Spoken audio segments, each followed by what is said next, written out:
नमस्कार दोस्तों, कैसे हैं आप लोग। उम्मीद करते हैं कि आप सभी लोग मस्त होंगे, स्वस्थ होंगे और अपने पढ़ाई लिखाई में जो है ना पूरे अच्छी तरीके से व्यस्त होंगे। तो अभी के ना इस वीडियो में हम आप सभी लोग को 17 फरवरी के लिए हिंदी का most important VVI viral subjective question बताने वाले हैं, जो कि आपके एग्जाम के लिए काफ़ी ज़्यादा इंपॉर्टेंट है जी। ठीक है, तो आप सभी से एक रिक्वेस्ट करेंगे कि वीडियो को शुरू से लेकर जो है ना अंत तक आप सभी लोग जरूर देखिएगा। चैनल पर नए हैं तो चैनल को सब्सक्राइब करके साथ ही घंटी को ऑल पर सेट जरूर कर लीजिएगा। ठीक है, तो चलिए बिना देरी किए हुए हम लोग वीडियो को स्टार्ट करते हैं। इससे पहले एक चीज़ मेरा बात जान लीजिए, इससे बाहर जो है ना नहीं रहेगा आपका।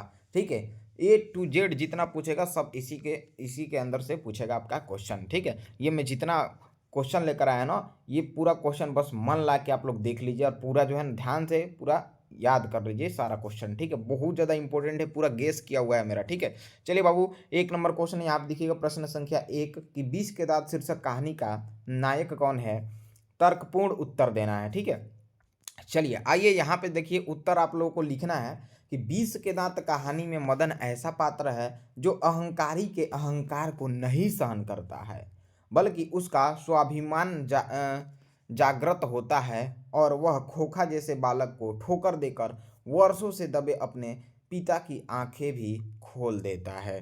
संपूर्ण कहानी में मदन की क्रांतिकारी भूमिका है, अतः इसका नायक मदन है। इसका नायक कौन है? मदन है। ठीक है, तो अगर क्वेश्चन पूछता है कि 20 के दांत शीर्षक कहानी का नायक कौन है, तर्कपूर्ण उत्तर देना है, तो ये आप लोग देखिए किस प्रकार आप लोग को उत्तर देना है। ठीक है, बिल्कुल सटीक उत्तर ये लिखा गया है आपका। ठीक है, तब जाके आपको 2 नंबर एग्जामिनर जो कॉपी चेक करेंगे वो आपको 2 नंबर देंगे। ठीक है, चलिए अगले क्वेश्चन की तरफ बढ़ते हैं। अगला 2 नंबर क्वेश्चन है, ध्यान से देखेंगे। वीडियो को लाइक नहीं किए तो सब लोग वीडियो को लाइक कर लीजिएगा। ठीक है जी, चलिए 2 नंबर क्वेश्चन है, प्रश्न संख्या 2। अपनी दृष्टि में देखिएगा, सॉरी, आपकी दृष्टि में कहानी 20 के दांत का नायक कौन है, तर्कपूर्ण उत्तर दें। आपकी दृष्टि में देखिए, यहाँ पे 1 नंबर क्वेश्चन क्या था कि 20 के दांत शीर्षक कहानी का नायक कौन है, तर्कपूर्ण उत्तर देना है। ठीक है, तो ये हमने दिया। उसके बाद 2 नंबर क्वेश्चन है ना कि आपकी दृष्टि में कहानी 20 के दांत का नायक कौन है, तर्कपूर्ण उत्तर देना है। ये भी क्वेश्चन बहुतों बार परीक्षा में पूछा गया है। तो देखिए उत्तर लिखना है, हमारी दृष्टि में ना 20 के दांत शीर्षक कहानी का नायक मदन है, सारे पात्रों में सर्वाधिक प्रभावशाली है और कथा वस्तु में उसका ही महत्व सर्वोपरि है। ठीक है, इसी दृष्टि से ना विचार करने पर स्पष्ट ज्ञात होता है कि इस कहानी का नायक मदन है। इस कहानी का नायक मदन है। इसमें मदन का ही चरित्र है जो सबसे अधिक प्रभावशाली है। पूरी कथा वस्तु में इसी के चरित्र का महत्व है। खोखे के 20 के दांत उखाड़ने की महत्वपूर्ण घटना है। यहाँ तक महत्वपूर्ण घटना, ठीक है, यहाँ तक भी लिख दीजिएगा तो आपको मार्क्स मिल जाएगा। ठीक है, नहीं तो यहाँ पे एक लाइन बढ़ा देना है। घटना का भी वही संचलन है, अतः निर्वाद रूप से मदन की कहानी का नायक है। ये भी क्वेश्चन बहुत इंपॉर्टेंट है, ये भी एग्जाम में पूछा गया क्वेश्चन है। ठीक है, चलिए 3 नंबर क्वेश्चन देखिएगा। यहाँ पे लेखक की दृष्टि में सच्चे भारत के दर्शन कहाँ हो सकते हैं और क्यों। देखिए उत्तर लिखना है आप लोगों को कि लेखक की दृष्टि में ना सच्चे भारत के दर्शन आपका भारतीय ग्रामीण जीवन में हो सकते हैं। बिल्कुल सही बात है, लेखक की दृष्टि से क्या हम कह रहे हैं, सुनिए, लेखक की दृष्टि में ना सच्चे भारत के दर्शन कहाँ हो सकते हैं और क्यों।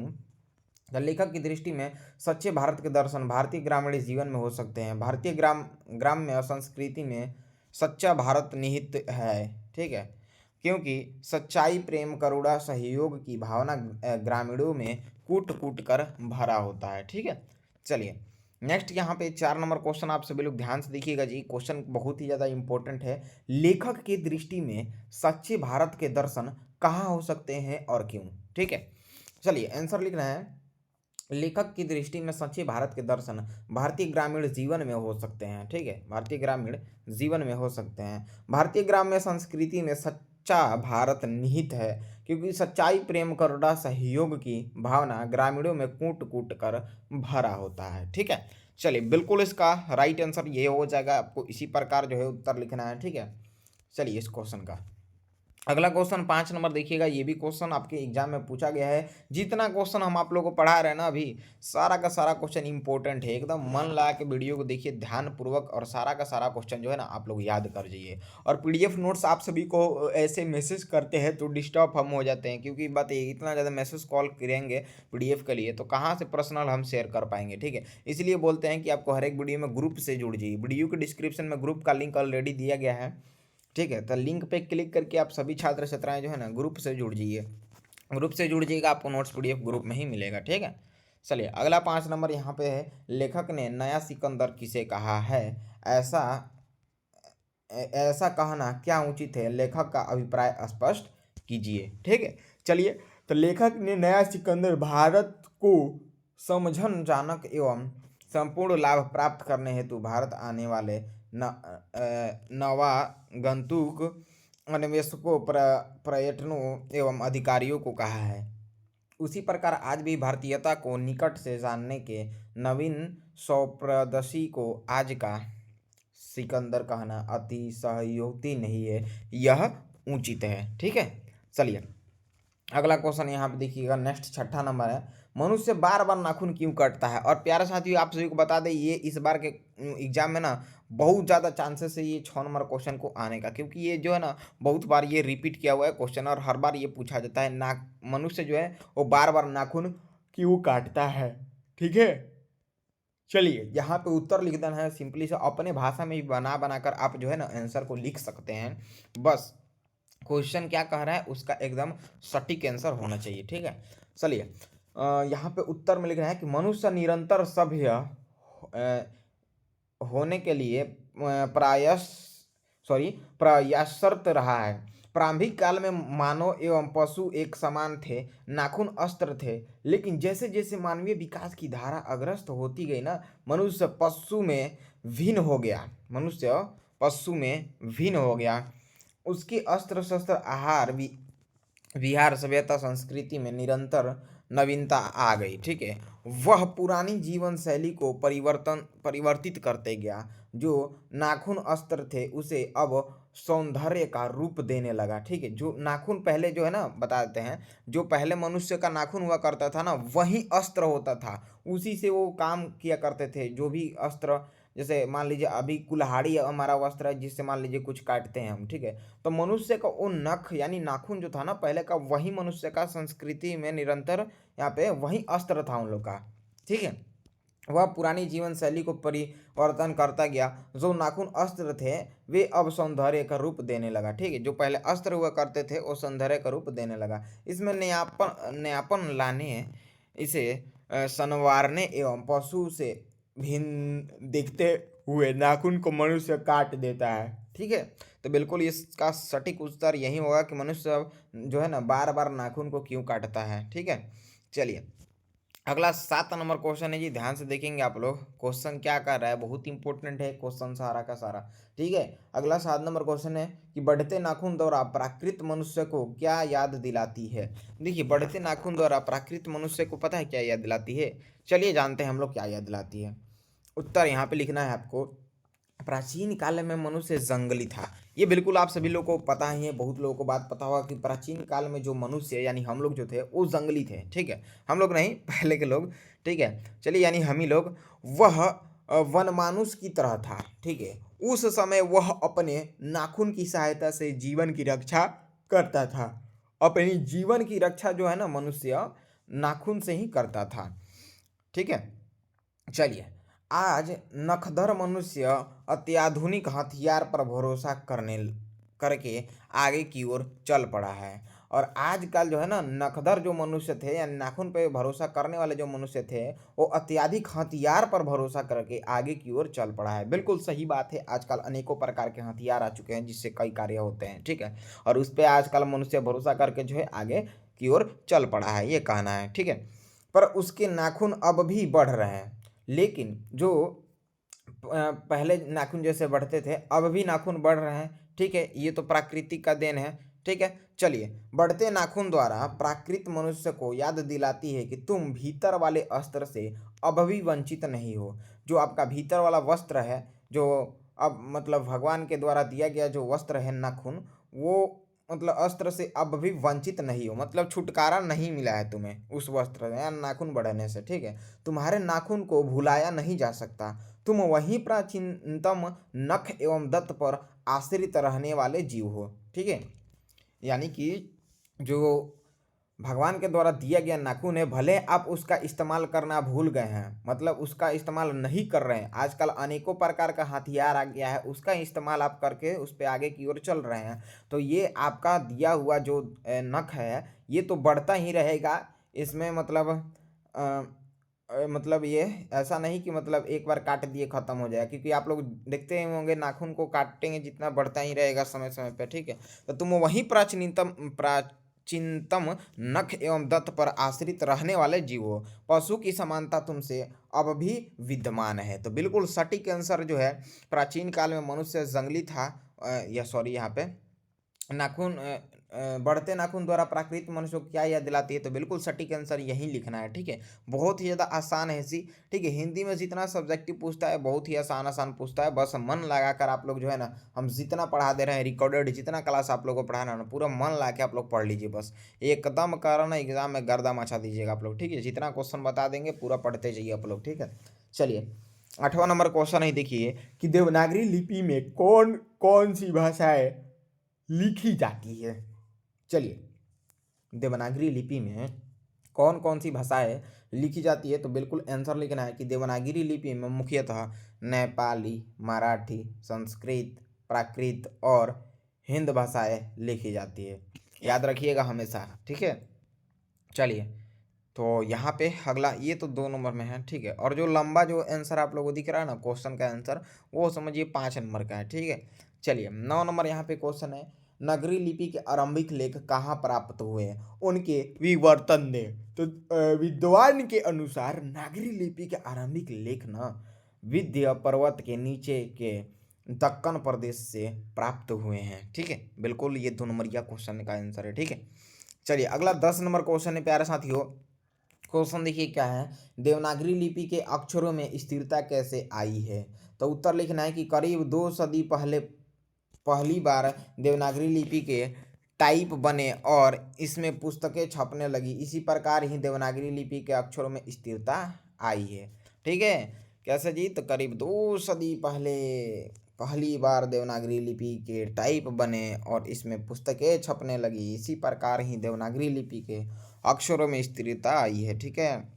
चलिए जी नेक्स्ट क्वेश्चन देखिएगा। और ग्रुप से जो भी छात्र नहीं जुड़े हैं जी, फिर से हम बता देते हैं, वीडियो के डिस्क्रिप्शन में व्हाट्सएप ग्रुप का लिंक दिए हैं, लिंक पे क्लिक करके सभी छात्र इस तरह व्हाट्सएप ग्रुप से जरूर जुड़ जाइएगा, ठीक है। और हाँ, इस वीडियो को जितने भी दोस्त साथी हैं एग्जाम देने वाले उन सभी के पास जो है ना जरूर शेयर कीजिएगा वीडियो, ताकि सभी लोग का हेल्प जरूर हो जाएगा, ठीक है। चलिए प्यारे साथियों, अगला 11 नंबर क्वेश्चन है, बहादुर के नाम से दिल शब्द दिल शब्द क्यों उड़ा दिया गया, विचार करना है इस पे। आखिर बहादुर के नाम से दिल शब्द क्यों उड़ा दिया गया, विचार करना है उसी पे, ठीक है। चलिए उत्तर लिखना है कि प्रथम बार नाम पूछने में बहादुर ने अपना नाम दिल बहादुर बताया। यहाँ दिल शब्द का अभिप्राय भावात्मक परिवेश में है। बहादुर को उदारता से दूर रहकर मन और मस्तिष्क से केवल अपने घर की कार्यों में लीन रहने का उपदेश दिया गया, ठीक है। ये बिल्कुल सही बात है। इस प्रकार से ना निर्मला द्वारा उसके नाम से दिल शब्द उड़ा दिया गया। किसके द्वारा उड़ाया गया था, तो निर्मला द्वारा, ठीक है। उसके नाम से दिल शब्द जो है उड़ा दिया गया, ठीक है। चलिए अगला क्वेश्चन 12 नंबर देखते हैं हम लोग।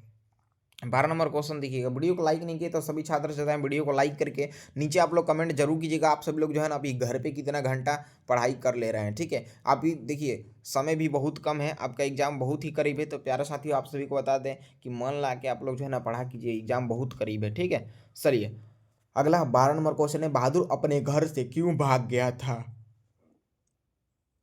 ठीक है। तो देखिए उत्तर लिखना है, एक बार बहादुर ने अपनी माँ की प्यारी भैंस को बहुत मारा। माना भैंस की मार का काल्पनिक अनुमान करके एक डंडे से माँ ने, यहाँ पे माना नहीं होगा, टाइपिंग मिस्टेक है, माँ ने, ठीक है, माँ ने यहाँ पे होगा। माँ ने भैंस की मार का काल्पनिक अनुमान करके एक डंडे से उसकी दुगुनी पिटाई की। लड़के का मन माँ से फट गया और वह चुपके से कुछ रुपया लिया और घर से भाग गया। तो ये क्वेश्चन आपके हर साल परीक्षा में पूछा जाता है। आप लोग कहीं भी मॉडल पेपर गाइड कुछ भी उठा के देख लीजिएगा, बहुत बार ये क्वेश्चन पूछा है आपके परीक्षा में, बहादुर अपने घर से क्यों भाग गया था। ठीक है, तो देखिए सिंपल से उत्तर लिख देना है कि एक बार बहादुर ने अपनी माँ की प्यारी भैंस को बहुत मारा।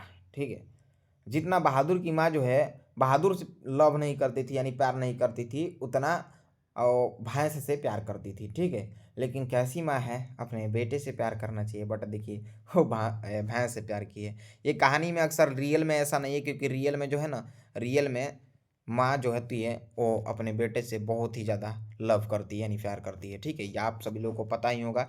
तो आप सभी लोग ना माँ के लिए एक दो लाइन नीचे कमेंट करके ज़रूर बताइएगा। ठीक है, और आप लोग कितना माँ से प्यार करते हैं वो नीचे कमेंट करके ज़रूर बताइएगा। ठीक है प्यारे बच्चों, चलिए यहाँ पे देखिए, एक बार बहादुर ने अपनी माँ की प्यारी भैंस को बहुत मारा।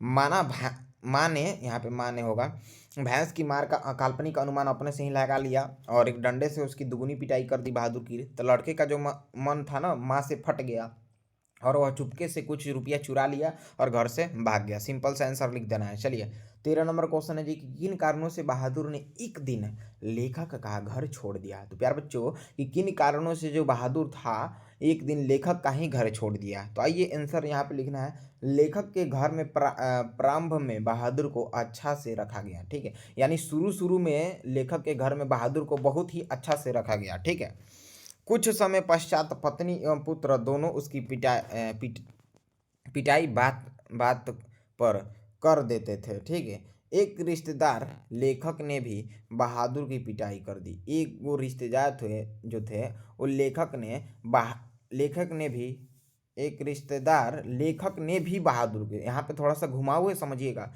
एक रिश्तेदार लेखक ने भी बहादुर की पिटाई कर दी।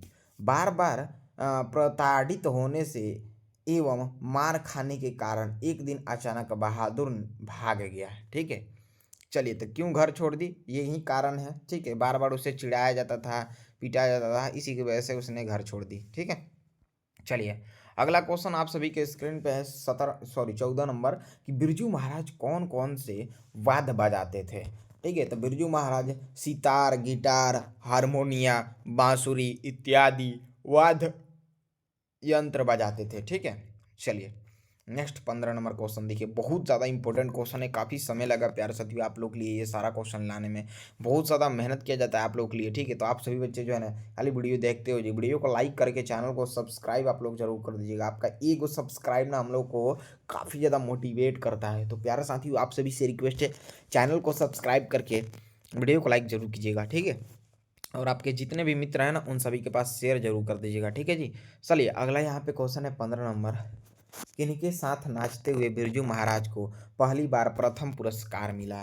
तो ये आपका उत्तर लिखना है कि शंभू महाराज चाचा जी एवं बाबू जी के साथ नाचते हुए बिरजू महाराज को पहली बार प्रथम पुरस्कार मिला। ठीक है, चलिए नेक्स्ट 16 नंबर क्वेश्चन है, लखनऊ और रामपुर से बिरजू महाराज का क्या संबंध है। देखिए बिरजू महाराज का जन्म लखनऊ में हुआ था, रामपुर में महाराज जी का अत्यधिक समय व्यतीत हुआ था एवं वह विकास का सुअवसर मिला था, इसलिए जो है ना महाराज जी का संबंध लखनऊ और रामपुर से है।